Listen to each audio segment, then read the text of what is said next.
On December 19, 2007, a powerful explosion and fire occurred at T2 Laboratories, a small chemical producer in Jacksonville, Florida.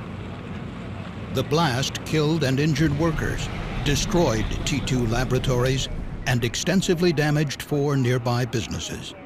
Windows blew into offices, striking workers with flying glass. The explosion at T2 Laboratories is one of several accidents that the CSB has investigated caused by runaway chemical reactions. Accidents resulting from reactive hazards occur too frequently and often have serious consequences.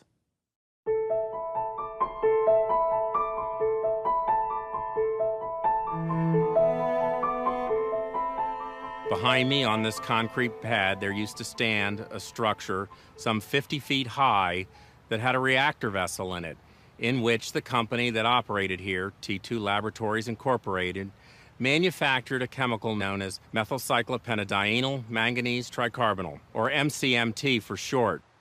The entire structure and reactor vessel were blown away in the explosion. T2 produced MCMT, a gasoline additive, in batches using a 2,500-gallon reactor.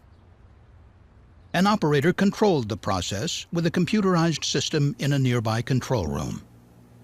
In the first step, liquid chemicals and sodium metal were loaded into the reactor, heated, and then mixed with an agitator.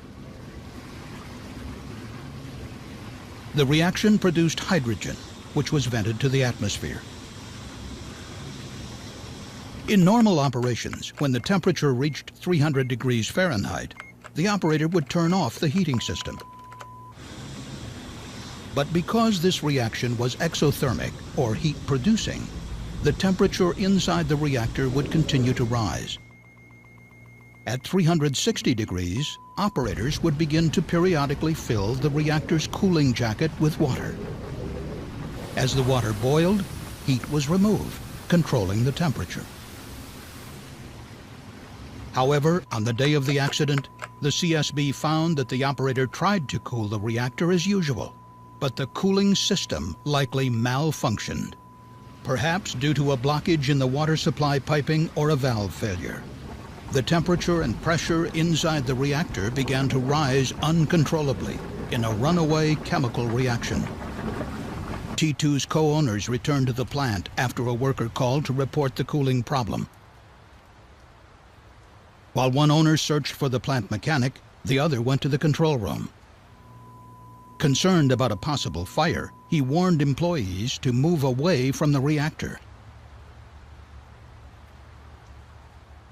Inside the reactor, the pressure was still increasing, reaching 400 pounds per square inch and bursting the rupture disk.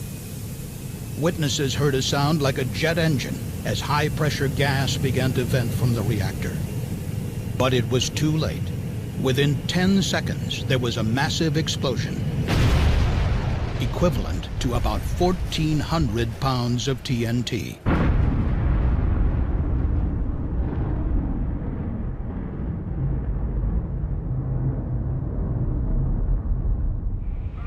The blast damaged buildings over 1,500 feet away. Debris rocketed up to a mile. The co-owner and the operator in the control room were killed. 2 operators further away died from flying debris. 32 other people were injured, including 28 at nearby businesses. This facility housed multiple types of chemicals. That was a kind of a mass storage of everything you can think of, and it was all mixed together and it was all burning together. And for our perspective from the hazardous material side, it makes kind of a worst-case scenario. Damage from the explosion was so severe, 4 nearby buildings were condemned. My office personnel heard a whistling sound in the area, and as they looked out the window, they saw an orange glow, which was the blast coming off of the explosion. And it came to our offices, and it blew in all the windows in our office trailers.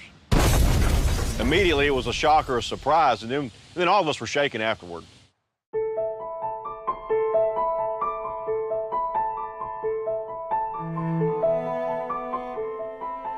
In 2002, the CSB completed a study on reactive chemical hazards.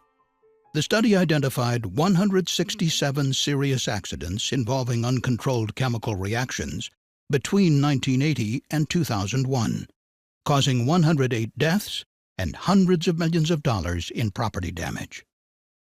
When mixing chemicals that have an exothermic reaction, you need to be aware of the amount of energy that could be released by the reaction to prevent vessels from bursting like the one that happened here.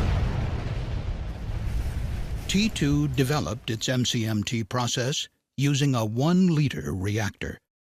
The company then scaled up the process directly to full production volume in the 2,500-gallon reactor.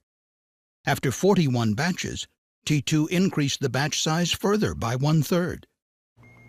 As the scale of the reaction increased, effective cooling became ever more difficult. During 175 production runs making MCMT, T2 periodically experienced problems, such as unexpected temperature increases, but the company never fully investigated the causes. And T2 had only equipped the reactor with a simple cooling system using city water. When the system malfunctioned, there was no backup cooling immediately available to control the reaction. The most important thing to managing reactive chemistry hazards is that you have to have a thorough and complete understanding of your chemistry under design conditions and also under all foreseeable abnormal conditions. The CSB has noted that to prevent reactive chemical accidents, companies should identify and thoroughly evaluate reactive hazards in their processes, implement appropriate emergency pressure relief systems and other design safeguards, develop effective operating procedures and training programs, and carefully manage any changes to existing processes, and plan for possible accidents, including evacuation drills and emergency response exercises. Although T2's owners had undergraduate degrees in chemistry and chemical engineering and experience in the chemical industry, neither had been trained on how to recognize or control reactive hazards. A large portion of the incidents have occurred because the people who are actually running the process were not aware either of the existence of the reactive chemistry hazard or of the potential magnitude of the consequences associated with that chemical reaction hazard. So a lot of the problem, I think, is education and awareness.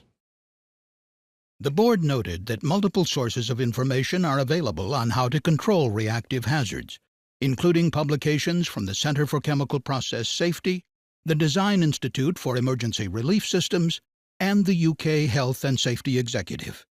Following the T2 investigation, the CSB recommended that the American Institute of Chemical Engineers work to incorporate education about reactive hazards into college-level chemical engineering curricula. Reactive chemical hazards continue to be a too frequent cause of chemical accidents. Improved industry practices and increased education will help prevent these tragedies.